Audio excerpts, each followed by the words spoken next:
In case you don't know me, I'm Travis Vaughn. I'm from Perimeter Church in Atlanta, Georgia.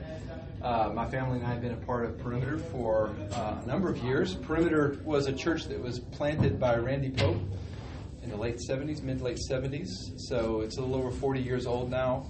And Perimeter has planted, and I have to be exact because our church planting director and pastor is in the room. We've planted over 30 churches, right? Or granddaughtered over 30, right? Over 40. Over 40.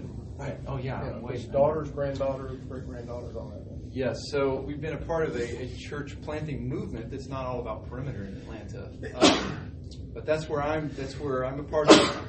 We're going to do a number of things today. We are going to have a panel. I'm going to do, this is supposed to be a snapshot on Atlanta. I think that it's actually called Snapshot of Gospel Movements in Atlanta. So I'm going to do four things, and maybe we'll do some Q&A at the end. We're going to do a flyby of Atlanta, just some statistics that maybe many of you, some of you that are in Atlanta, you may be aware of, you might not be aware of. I'm also going to talk briefly about some challenges and opportunities that are facing the church in Atlanta. I'm going to talk briefly about the network that I'm a part of. I'm the executive director for a church planting network called Metro Atlanta Collective. We're about 15 years old, and we've gone through about 3 different iterations. I'm going to talk briefly about that. We have a member of our leadership team here with us today, Scott Armstrong. I'm actually going to put him on the panel. Like if you came from Atlanta, I'm putting you on the stage. So, no, we do have Scott's with us today. At the end, I'm going to bring up the Atlanta Church Planting Alliance Board of Directors. They are with us, and I have some questions for them. I'm going to introduce them to you. And then if we have time at the end, we'll do some Q&A. So let's start with kind of a flyover of Atlanta. And some of these things you could probably Wikipedia, or you could search for on the internet, and they're going to be a bit random, but I did like a top 10, but they're not really top, they're just 10. And they're in no particular order. So here we go. Number 1, first, is that Atlanta is literally one of the most influential cities in the world. And I say that because each year the global management consulting firm, they're called A.T. Kearney, they publish this huge report that details the most influential cities in the world. Have you guys ever picked up the A.T. Kearney report? Jeff, I know you've picked it up. Sorry, on the recording, I know someone in the room.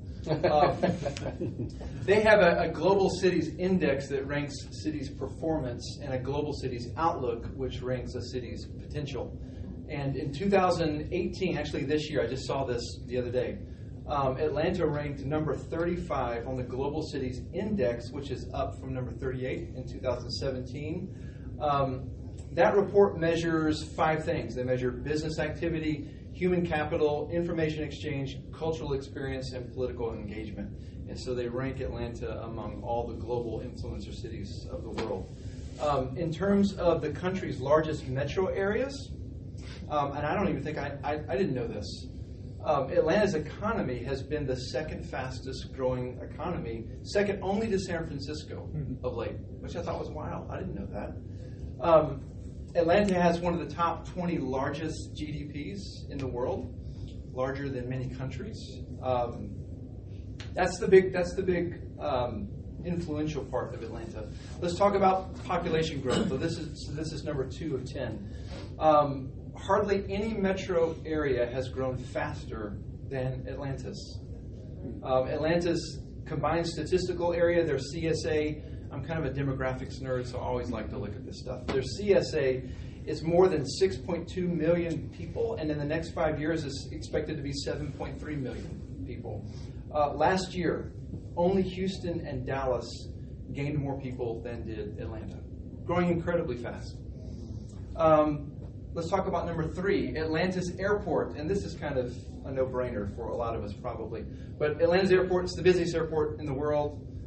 It's busier than airports in Beijing and Tokyo. Last year, I thought this was crazy, Hartsfield-Jackson, that's the name of our airport, had more than 100 million passengers come through the airport. Unbelievable. So not surprisingly, Delta Airlines is the largest employer in Atlanta. Of course, if Amazon puts their second headquarters there, and it's rumored that it might not happen in Atlanta, but it might happen, then that would change. And some people don't want Amazon to come into Atlanta because of some challenges that they have presented to the city of Seattle, but that's a whole other story. So that's number 3. What about income and diversity? So at the same time, we talked about Atlanta being a global influencer of a city. Atlanta also provides a vivid illustration of major socioeconomic challenges. And this is a quote from Joel Kotkin, actually. Economically speaking, a globalized society based on knowledge and information has an inherent tendency to create wider class divisions. That's just a reality. This is one of the felt tensions in Atlanta, just as it is for much of the urbanized world. In Atlanta, you have, and this is also Joel Kotkin quoting, an expanding affluent class, the highly educated, a stubbornly impoverished population, and a shrinking middle class. And that's felt to varying degrees all throughout the city. Also, Atlanta has one of the highest income inequality rates in the country. And this is despite the fact that it's one of the most multi-ethnic. I thought this was interesting. For some this is not new news. For some maybe it is. It's one of the most segregated. In fact, in 2015, I think it was second only to Chicago, which we talked about up there in terms of being segregated. But let's stick with the diversity part of that. And I want to go back to an interview that Audrey Singer that was done with Audrey Singer of the Brookings Institute several years ago, maybe 10 years ago. This is with Urbanite Magazine, which is out of Baltimore. I don't know if any of you have ever read Urbanite before, but they interviewed her about some changes that were happening demographically around the country, about cities and suburbs, comparing the two. And Urbanite asked her these questions. How have immigration patterns changed in our cities, generally speaking?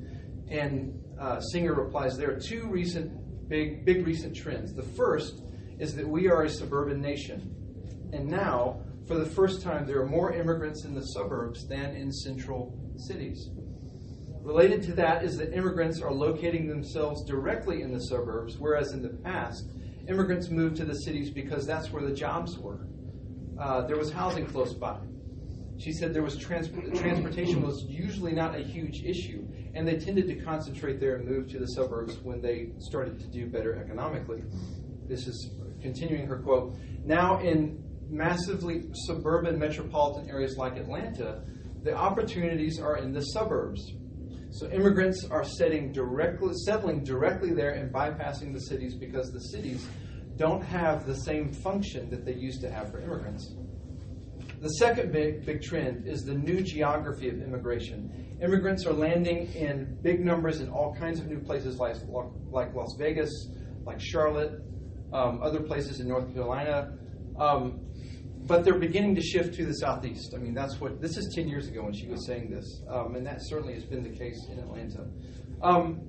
Some other demographic highlights about our city, and you guys know this. All but one of Atlanta's core counties are now minority majority. The only one that's not, I think, is Cobb County, and that's about to flip, actually, I think. Right? Yeah, they may have flipped by now. I'm not sure. This would make... This just illustrates some of the diversity that's around the city. Again, still segregated in many ways, but changing. The fastest growing demographic in Atlanta is the South Asian population. The state of Georgia now has more than 166,000 people from South Asia, and most of that population is in and around Atlanta. Let's stick with diversity. What about religious diversity? What about Islam? There are 100,000 Muslims estimated in Atlanta, 55 mosques. This would make Atlanta the 7th leading city in the country for mosques. And the Daily Beast a few years ago ranked Atlanta as the 6th leading city for Muslims in the country. What about Hinduism?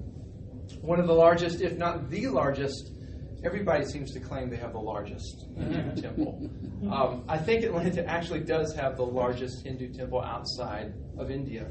It was built in 2007 in a suburb east of Atlanta called Lilburn. The church planting network that I'm a part of, we actually have a planter that's going to be planting there. And actually, there's an Indian couple that's going to be joining him that are part of a network called Advance. I know some of the Advance people are here at the conference. If you don't know about the Advance Initiative, you should know about the Advance Initiative. Great folks. So that's there, all in suburban Atlanta. In suburban Forsyth County, north of Atlanta, I would say that more Hindu temples have been planted than have been churches planted in the past 5 to 6 years. What about the evangelical population? And according to the North American Mission Board, they're connected to the Southern Baptist Convention. They're the ones that have all the stats. Very helpful. They say that, or they said a few years ago, inside the perimeter, which would be Interstate 285, only about 8% of the population is affiliated with an evangelical church. That was a few years ago. That may have changed by now. I'm looking at Scott Armstrong. I'm guessing, did you say up, down? Down, lower than that. Number 6 of 10. Again, these are random in no particular order. The Catholic Archdiocese of Atlanta contains 1 million people. I saw that a couple of years ago, and I was pretty surprised. You don't think of Atlanta as being a particularly Catholic city. 1 million people. 7. And I told you they were random. The hottest sports ticket in town is not college football. It's not the Atlanta Braves. It's not the Atlanta Falcons. It certainly is not the Atlanta Hawks. If you saw the Atlanta Hawks play last night, they were obliterated. It's Atlanta United. Atlanta United's in its second year of existence. They have broken every Major League Soccer attendance known to humanity. I was talking to our shuttle driver on the way over here. Of course, he'd never heard of Atlanta United, but he said the Chicago Fire gets 10,000 people to see a game. But Atlanta United, they sell up to 70,000 tickets for Atlanta United games. It's crazy. Number 8, this is according to Inc. magazine. Atlanta is one of the top 10 most innovative cities in America. And I told you these were random. Number 9, Atlanta's LGBTQ community. This is according to the Martin Prosperity Institute, which they're based at the University of Toronto. This would be Richard Florida's group, if you like city research. They write this: Atlanta is ranked in the top 5 for the number of its same-sex households among large U.S. cities. The Atlanta Pride Festival and Parade is, and I quote, one of the largest pride events in the U.S. Additionally, the city has a thriving LGBTQ cultural infrastructure.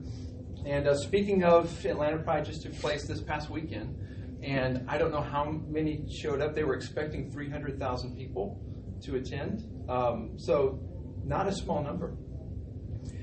10 are just really a couple of helpful books, a couple of helpful resources. One is called Where Peachtree Meets Sweet Auburn, a saga of race and family by Gary Pomerantz. Great resource.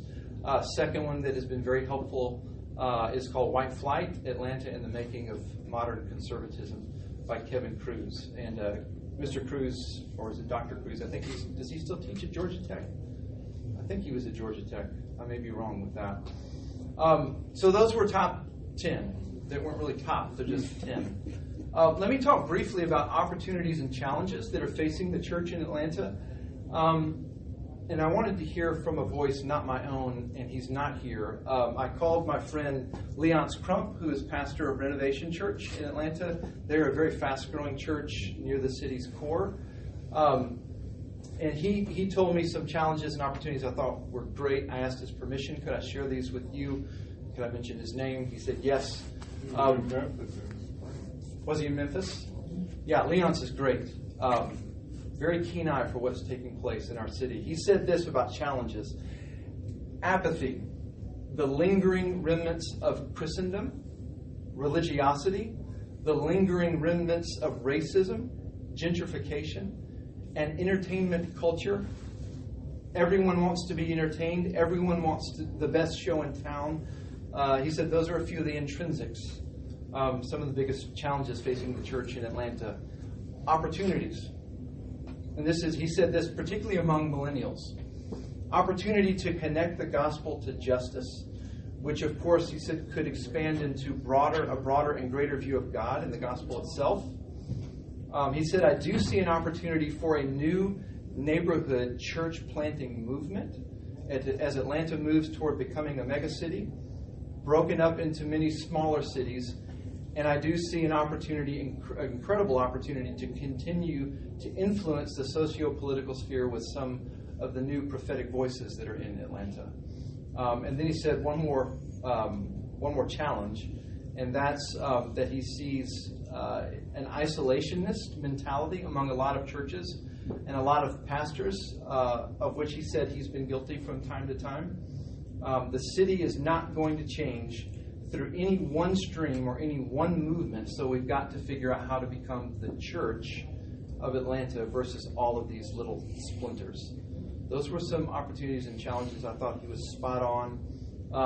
If we have time at the end, I may share a couple more things between our text exchange I had with him, but I'm going to skip that. Looking at our time. A little bit about the network that I serve, Metro Atlanta Collective. We are a 501c3 nonprofit organization, about 15 years old. Our purpose is really to serve a larger ecosystem of gospel ministry in Atlanta by helping to plant, strengthen, and renew many churches throughout our city region. We are certainly not the only network in town. As you will see here in just a little bit, there's some other network leaders that are actually in the room. So what do networks do? We believe networks, and this is very felt in our city, particularly among the Church Planting Alliance, which you're going to learn more about. We think networks, rather than individuals, actually change things. In a lot of ways, this is how we are trying to steward gospel movements in Atlanta.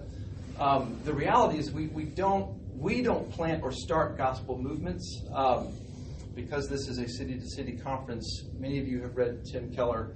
I think Tim said in an article, maybe some of you read beforehand, we don't start them, but we can build or steward them. And what we're doing in Atlanta is really just trying to steward what it seems to please God to be doing already. There's a sociologist at the University of Virginia. His name is James Davison Hunter. He wrote a book about 9 or 10 years ago, called To Change the World. Some of you may have read that.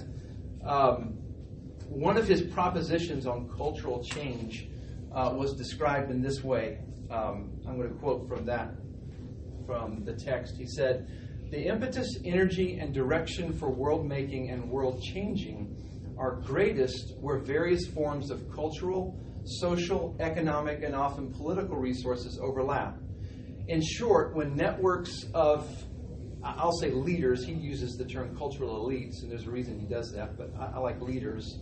When networks of leaders in overlapping fields of culture and overlapping spheres of social life come together with their varied resources and act in common purpose, cultures do change and change profoundly. Persistence over time is essential. Little of significance happens in 3 to 5 years, which interestingly really runs counter to the whole Atlanta way of doing things. Atlanta wants things to happen now and yesterday. Very flash in a pan. And then he goes on to say, but when cultural and symbolic capital overlap with social capital and economic capital, and he goes on, these resources are directed toward shared ends, the world indeed changes. That's a little more of the theory of change that we're dealing with in Atlanta, that we're trying to steward. I would say that some of the overlapping of resources in Atlanta is intentional. Some is probably just more providentially circumstantial. Some of it is very planned. Some of it we're looking back at and we're saying, okay, that happened, and we're trying to capture that and steward it well. Let me mention what a church, I said I'm part of a church planting network. What is a church planting network? Again, this is not my definition. This is a definition I have heard adapted from Dr. Alan Thompson, who in many ways was a real mentor recently, a few years ago. He was quoted or referenced by Steve Childers saying a church planting network is an intentional communication and relational structure that brings together church leaders in a city or region with a common vision to resource one another to fulfill the mission of God for that region. Our mission as a network is to cultivate a network of leaders that plant, strengthen, and renew churches throughout Atlanta. That's our mission. That's what we're pretty clear on. The people we serve tend to be church planters who are called by churches. We tend to serve church leaders who equip others. These planters are planting inside I-285 and outside 285. We also tend to serve Atlanta area pastors who might not yet be church planting. They might be residents. They might be assistant pastors who are on a trajectory toward church planting. We have a number of those folks that are connected to us. We tend to serve, because of our beginnings, we tend to serve Atlanta area PCA congregations and presbyteries. Some of us are not PCA. I'm not going to go into what that is. By the way, PCA means Presbyterian Church in America, for those of you that are in the back. You know who you are. And then church planting residents, interns, apprentices throughout our network. We serve those folks as well. And then other values-aligned planters, pastors, and leaders in collaboration with other church planting networks and organizations, which some of those folks are in the room right now. What are we trying to solve as a church planting network? A couple things. First is that Atlanta, and I can say millions because I do mean millions, there are millions of unchurched and lost people that are around the metro area. Most of you in here probably know that research has demonstrated the fact that new churches reach lost people, and at the same time, new churches catalyze a city's existing churches to do the same.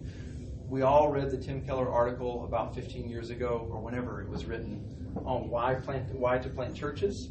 So some of the writing of Keller, City to City, has been incredibly helpful for our work in this area. Research also shows that church planters who participate in a regular supportive network increase their survivability by 135%.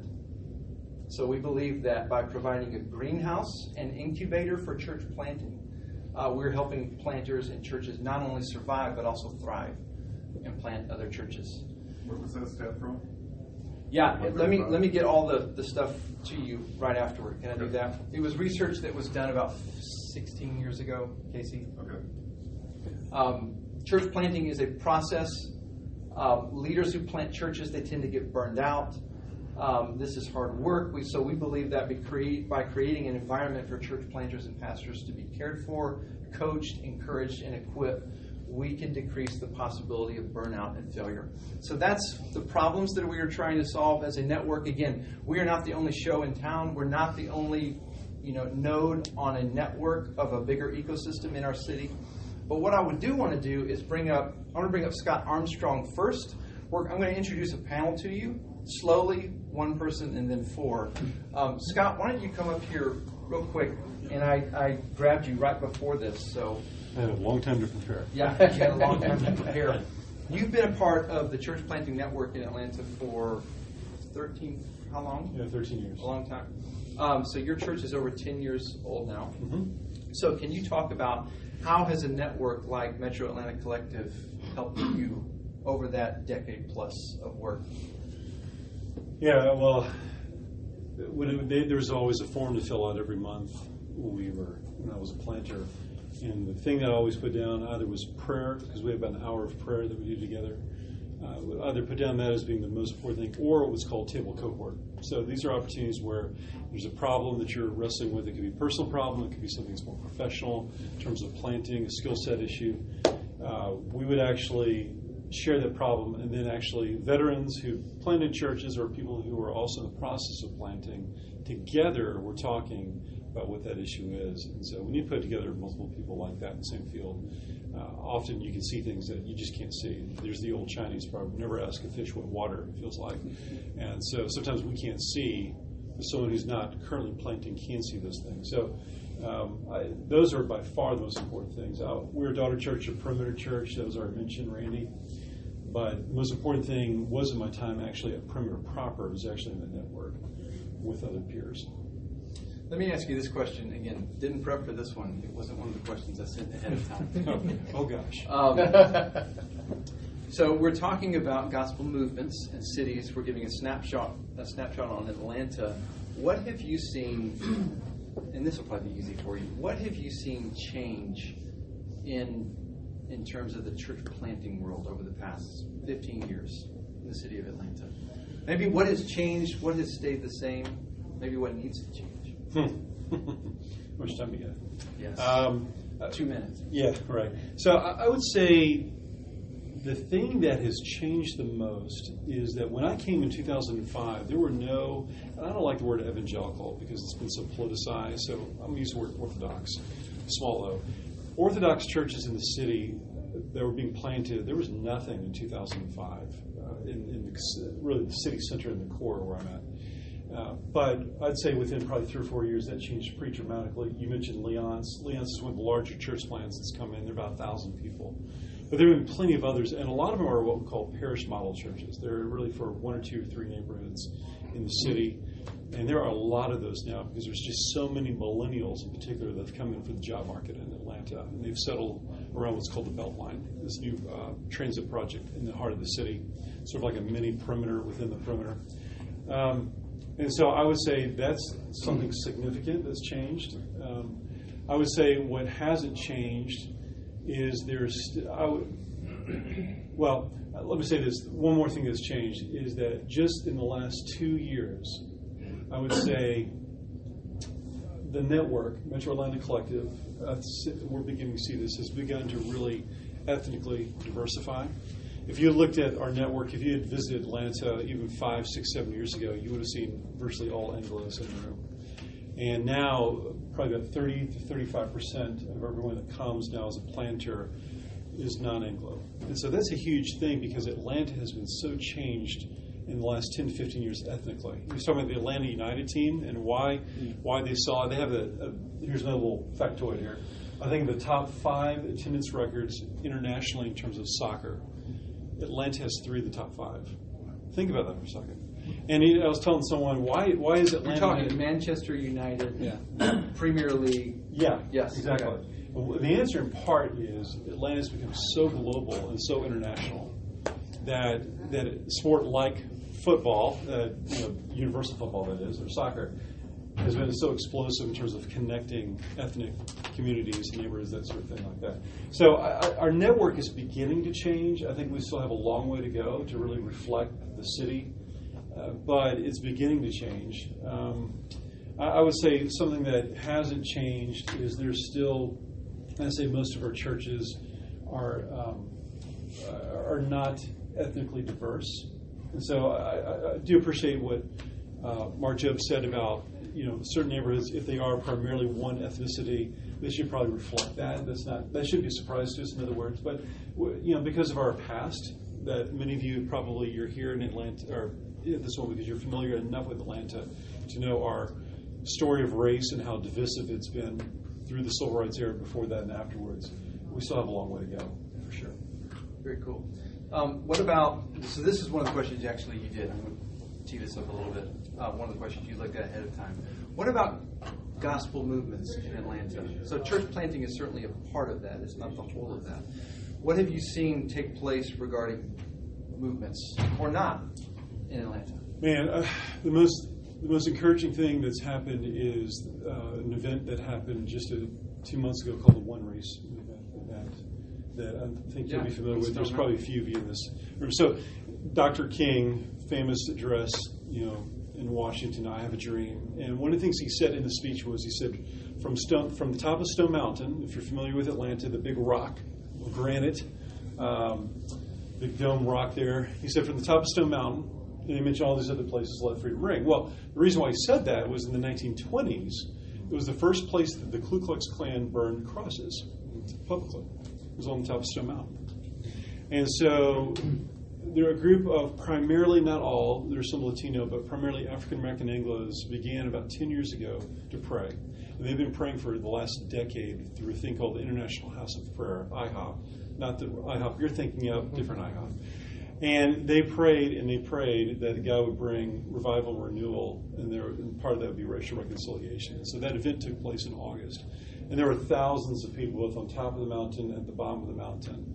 And it was probably the most profound scene that I've seen for just the picture of what can be and what is happening. I brought my oldest daughter, who's 14, with me. And it was really neat to see her come alive in a way that I haven't seen her come before. She'd never seen something like that transpired. And so Dr. King's dream, I think, which he's the vision that he planted more than a half century ago. Like I said, long way to go. But that encouraged me more than anything I've seen in the last 13 years. Wow. You know, everything that I'm talking about, that we're talking about, every person seems to see things kind of right in front of them. So you're only hearing a small part of what's taking place in Atlanta. I mean, we're not even a smidgen of what's going on around the city. Anything else regarding movements that you would want to say? Because I'm going to actually let you sit down during this time, given the dynamics of the room. We're going to break up like half the room.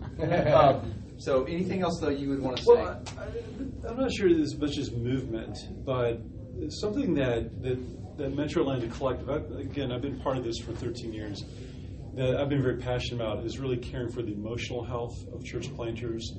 One of the things that we know, and some of you have actually planted churches or even involved in some capacity, is that most churches don't fail over a theological issue.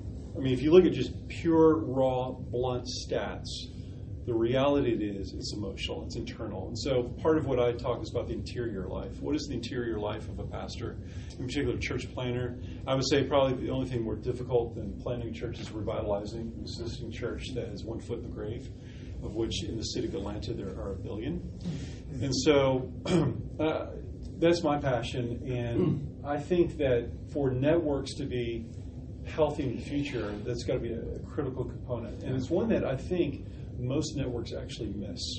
Most networks are about skill set, core competencies, and prayer would be certainly a part of that. But in terms of actually, I would say in older generations, the idea of counseling was sort of like almost a shame thing. But what I'm finding is, because most of our people at City Church are, where I pastored, planted 10 years ago, most of them are millennials. That is not an issue whatsoever. They're quick to address counseling issues and very quick to embrace the need for that. And so I think that I feel very hopeful for the future of networks in North America, that we will see networks that embrace a lot of what Pete Scazzero has done with Emotionally Healthy Church, that sort of work.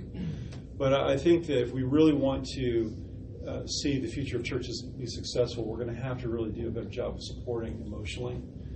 And see that as a part of the core competency of a church planter. Yeah, I would agree. We had Pete Scazzero with us, and he's actually here at the conference doing, I think, a plenary. Right? He was with our network via Skype a couple of years ago and just wrecked all of us. I mean, it was pretty amazing. That wasn't the first time we'd ever heard about emotional health, but his work, Pete Scazzero's work, is incredible. If you've not read any of his writings, you need to pick it up before you leave this weekend. Thank you, Scott, so much. Appreciate it. So our church planting network, again, really we focus on 4 things. We focus on prayer. We focus on fellowship and camaraderie. We feed people, particularly everybody that's a part of our network. We focus on training, and we focus on peer coaching. And we think those 4 ingredients really help contribute to the flourishing of a network. If you're doing church planting networks, you need to have those components somewhere in the life of your network. And so, again, we're just one of several in Atlanta. That's Metro Atlanta Collective. I'm going to do this now. I'm going to invite 4 folks from the Atlanta Church Planting Alliance. John Spellman, why don't you come on up and grab one of these stools? I don't care where you guys sit. We have 5 here. John Spellman is the executive director of the Atlanta Church Planting Alliance, and he's going to tell you more about it, a little bit just about John. John is with the Foursquare Church. He and his wife have been a part of the Alliance, I mean, really from day one, right? And so he's doing an incredible job leading the Alliance. Dan Auger, come on up. Dan is and I love his title, is it still Provincial Canon for Church Planting for the Anglican Church in North America? That's right. Yep. That's it. And you're also planting a church. That's right. Yes. So Dan's doing an amazing job. So you have Foursquare, you have Anglican Church in North America. Next we have David Powers. David is with Momentum Christian Church locally. He's part of a bigger group, a bigger network called Stadia. We'll have some other Stadia folks representing in the room, actually. At least one other person in the room. And David also has been with the Alliance from day one. So these two guys are founding board members of the Alliance. And then I'm going to bring up Bob Cargo as well. Bob Cargo is the pastor director of church planting at Perimeter Church. And Bob, the Alliance is something that Bob has wanted to see, has been a part of really from day one. And Bob is kind of the godfather of a lot that takes place in our world in church planting. And it is kind of mafia-like a little bit. But you're like a nice godfather. Yes. And so these guys, I asked if they would come up and talk a little bit about their network, the tribe that they lead. It really is a unique relationship that many of us have wanted to see happen. But this is the board of directors here. So tell us who you are, how long you've been in Atlanta. Start with you, John. Yeah, John Spellman. I've actually been in Atlanta since around 1988, so just out of high school. It's home to me now after a very nomadic teenage years. Again, my ordination is with the Foursquare Church. Been pastoring in that organization for decades. But I serve as the executive director of the Atlanta Church Planting Alliance, and we'll talk a little more about that, but that's a collection of leaders, more so than anything else. So, Dan. And I'm Dan Alger. The title canon is simply, we're Anglicans. We like to put fun names on things. The full title is the Reverend Canon Doctor. If you really want to have a whole lot of fun with it, it's big, long episodes, right? But canon is just a position that's set aside by the bishop for a particular role. So canon for church planting means I've been given position and authority by the bishop to oversee that work. That's all that a canon means. But I work with the Anglican Church in North America to help our diocese and planters across North America to plant Anglican churches. And I'm also planting locally northeast of Atlanta in the suburb of Decula, which is up by Buford, Mala, Georgia area. And we're planting Redeemer Anglican Church up there. I've been in Atlanta 6 years now. Okay. David Powers. And I'm just David. I don't have any. We can give you something. Anything. We can give you something. You're just Christian. Just Christian. Yeah. David Powers. I serve locally at the church, Momentum Christian Church, which is a church plant that was started in 2007. And I serve as executive pastor there. So we're a church plant, and our lead guy, Bart Stone, has a heart for church planting. And so we are multiple campuses and also involved in church planting. So we do those works simultaneously. I lead our church planting work locally for Stadia. Jeff Bennett, who's actually in the room, used to have that job and then left to go to Vegas and asked me if I would do it. And so what that really means is I don't get paid for any of that. I just bring people together. We try to bring churches together, creating smaller networks within our network to actually make church plants happen. So Stadia is a national, it's a global organization, planting churches both domestically and internationally. But we focus on Georgia, planting churches around Metro Atlanta and throughout the state. How long have you been in Atlanta? I've been in Atlanta since 92. Okay. 1992. 92. Yep. All right. Cargo. So the opportunity to gamble in Vegas was just too big. Just had to do it. That's right? Bob Cargo, I'm director of church planting at Perimeter Church, PCA church that was started in 1977 from scratch. It's a church of 4,000 or 5,000 people at this point, and as Travis said, through the years, has started directly or indirectly 40, 45 churches around the Atlanta area. I've been serving as a director of church planting at Perimeter the last 15 years. I've moved to Atlanta 3 different times in my life. So I often tell people, I'm starting to get a clue that's where God wants me, because he keeps throwing me back there.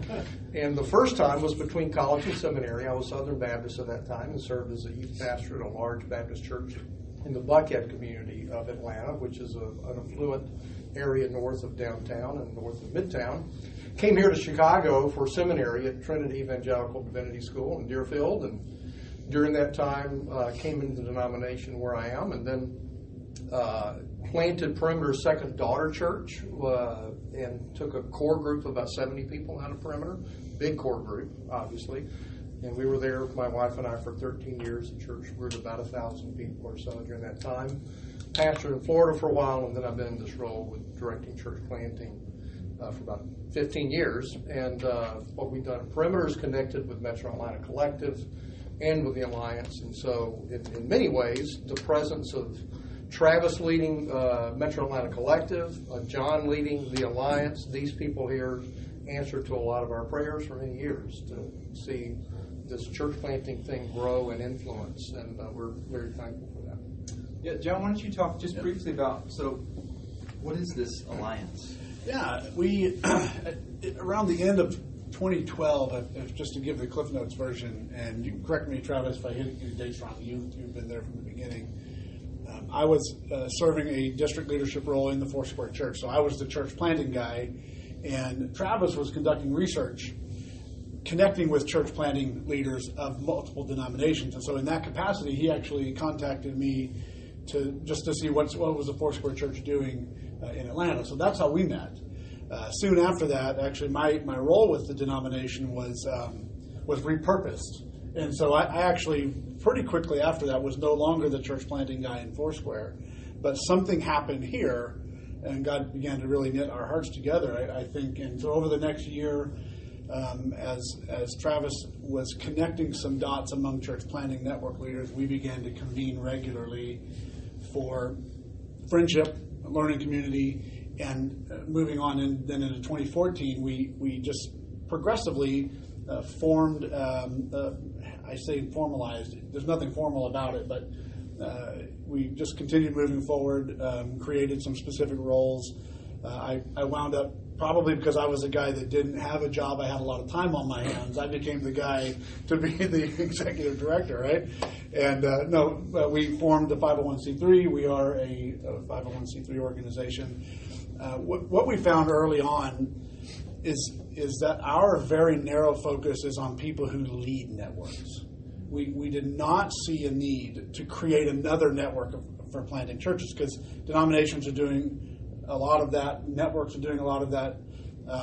Even individual churches are becoming networks, much like we've heard from Perimeter. What we wanted to do was to collect the leaders, so collect them and connect them. And so we've become a collection of network leaders. And now we span the full gamut from some of our Southern Baptist associations through denominational roles where there is a structural role within the denomination. We have some more what we call micro networks, which are forming small formational groups of church plants. So everything from the simple church, house church model, all the way through the high church, Sacramental church, and everything in between. And again, the goal from the beginning, and that we've tried to keep very narrowly defined, is to connect leaders together and to not allow drift to happen in that. We are not a planting entity. We want the people who are leading planting entities to be connected in friendship, growing together, and learning together. So you did a lot of your doctoral research on this very thing. Yeah, the idea of how do centers and edges connect, and then how do edges and edges connect. So what we find, and I'll give 30 more seconds and we'll pass it on, is that there's something about the leadership profile of a network leader across denominations and across networks. What you find is that these are the people that stand with one foot in the center and one foot out on the edge.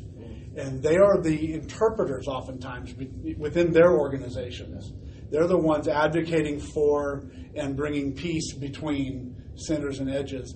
And so they live in that tension within their worlds. So to be able to bring them in the room together where they can all understand that oh man, you have some of the same issues that I have. It's just maybe you're a Baptist, or maybe you're a Christian Missionary Alliance, or maybe you're Assemblies of God. But across the board, they all are dealing with the same things within their particular organization.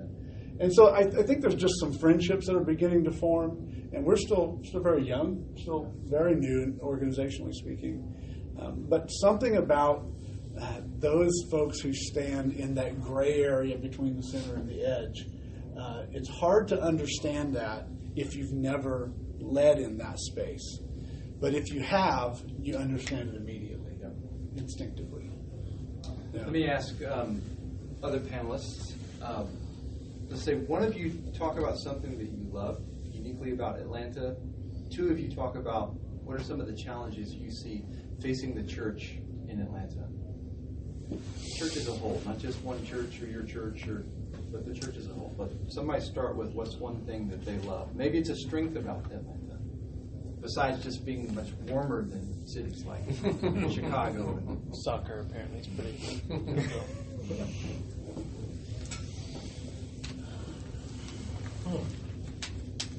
You keep going back. So what is it? Keep coming back. Okay, I'll start. One of the strengths is also the challenge that's been alluded to a lot is the diversity in Atlanta. Atlanta, for a long time, has been the mecca of upwardly mobile African Americans. I mean, it was the center of the civil rights movement. Very strong history of African American mayors. Did not have, as bad as race relations have been in Atlanta, didn't have the riots back in the 60s that other cities did. So a lot of pluses. And then since the Olympics were there in 96, a huge number of immigrants from around the world. And that's been a huge game changer. So that's something I love about it. But the challenge is, how do people really relate to each other? And do they even relate to each other? Or do they still, sort of like a high school cafeteria, everybody sits with people just like them, and everybody ignores everybody different from them? And then how does the church, the Lord Jesus Christ, show that the gospel makes a difference in that? So dealing, with the overt and covert racism that's there is huge. The people that don't see themselves as racist, but also are deeply aghast if they realize, in my part of Atlanta, whites are becoming a minority, and they would say, I'm not racist, but this is terrible. What am I going to do about it? Whether it's Asian or Hispanic or African American folks coming in, whether it's upper income, middle income, or lower income. And so I think that's one of the things I love about it. It's one of the challenges. And the other thing I would note is that Atlanta, compared to some places, people are there from all over the world, but there's still this memory of evangelicalism that's pretty strong. There, maybe 40% of the metro area, I think, are Southerners, and that'd be a wild guess. But that's an advantage sometimes in evangelizing, because some people at least have enough of a memory of biblical Christianity. You can connect the dots and communicate the gospel.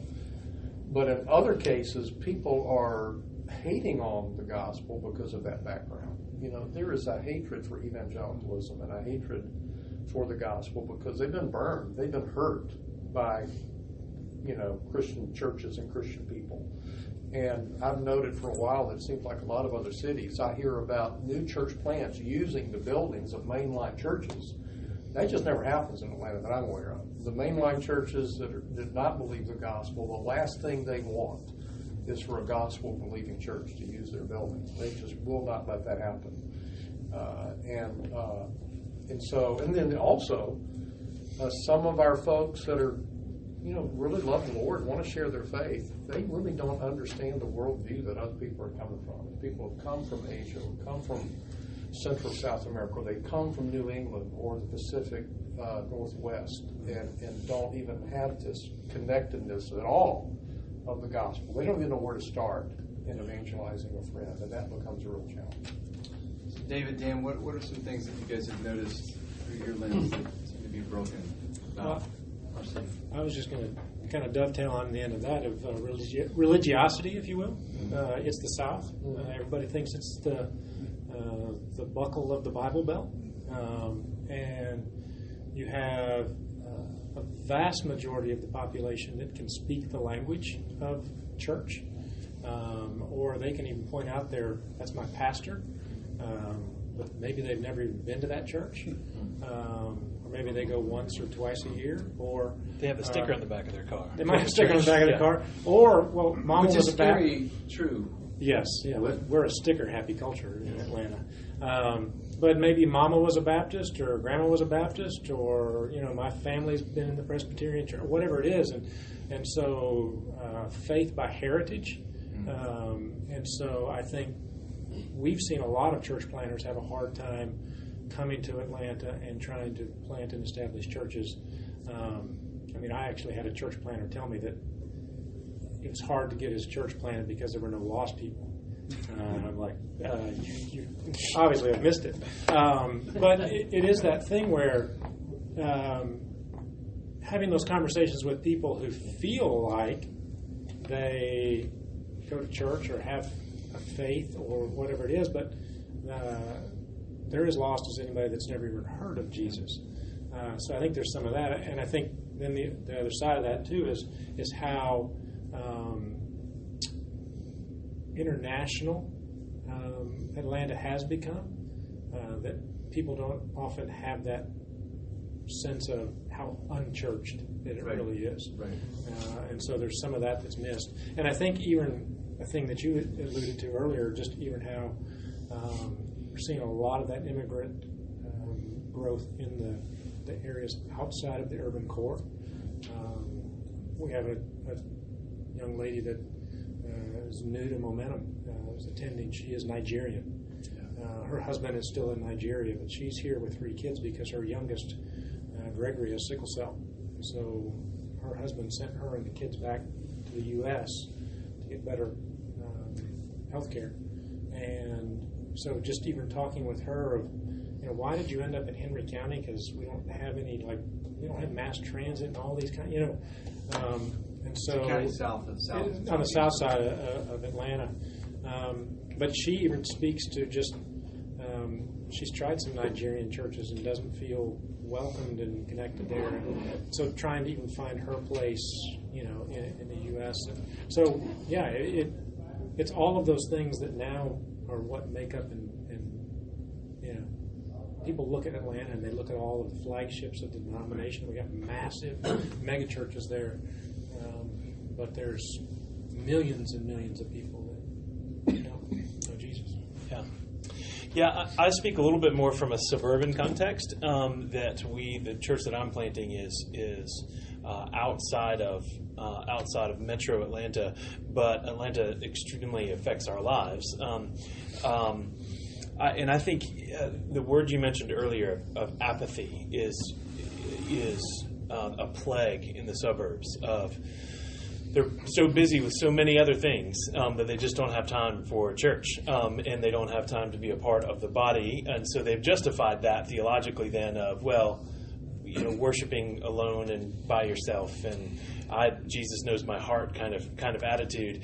Just this really soft pseudo-Christian language that they might attend a church, as you said, David, every now and then that they would call their own, but they're not dug into it in any way, and they see then church and the faith as one part of being a well-rounded family, right? Not something that you devote your life to and that you would get eaten by lions for, but just something that, because I live in the suburbs and I rent my car, so I lease my car so I can have a new one every 3 years, and we have 2.3 kids and a golden retriever with a red bandana, that we have this perfect family. And so in order to do that, then we have to have some sort of faith life in the church, because that's what nice Southern people do. And that's still very rampant in the suburbs. It has not died. But there's also, I think, a real problem in the suburbs too of just an isolation, because of the fast growth. There's been so many people moving into the suburbs, and then after they move into the suburbs, they then transition later to a bigger house in a bigger part of the suburbs, that our neighborhoods are more like island chains than they are neighborhoods, that neighbors don't know each other, and are very suspicious of why you want to get to know them. We had a family come over to our house for dinner. My son is 12, and he had another friend at school, and they wanted to play together. So we said, "Yeah, bring him over. We'll eat dinner with their parents while you guys play." And so this family was just really standoffish the whole time. We were trying to. I wasn't wearing my collar or anything. It's not like they were like, "Why are we here?" But we were just eating together, and it came out about halfway through where they started to relax a little bit, and they said, We've lived in this town for over 6 years, and yours is the first house of anyone else we've ever been inside of. because they're just people. It's a garage door culture, right? The garage door goes up, the car goes in at night, it comes back down, it goes up, they drive to work, then they come back and stick it back in, and you just can't get in their fortresses that are their houses, and so that isolation is an extremely big issue as well. So it's hard. It's a hard nut to crack. I've planted in a couple of different places, and I think that suburban Atlanta has been the hardest ground to till from any of the other places that I've been. There is a severe sense of placelessness. Yes. There's like my house is here, my work is there, my kid's school is over there. Yeah. We go over there, and it's like, oh, do I really live in a neighborhood or a city, suburban city? Well, no, not really. They don't think they do. And one end and another begin, and you don't know where it is, and no one says, "I'm just so glad I live in Decula." I mean, they just go, we found the house here, right? Yeah, exactly. And so you never can preach. We need to reach our city because we're far enough away from Atlanta that they don't go, "Yes, we need to reach Atlanta." They go, "What's our city?" Decula? It's a grocery store. It's interesting, and this is probably a phenomenon that's taking place around the country, not just Atlanta, not just the South, but you have these suburban communities that they kind of recognize the sense of placelessness a little bit for their residents, and there's this new urbanism, there's this desire, let's form a city center, let's pull everything together, let's build a city center, call it downtown. And yet there's this no sense of identity. There's there's not really a memory of why folks moved there in the first place. I mean, it's a phenomenon around Atlanta and other cities around the country as well. We're going a couple minutes later because we started a couple minutes later. So I'm going to ask another question. We're talking about gospel movements. Certainly church planting is a part of that. You guys are all a part of church planting movements and networks in town.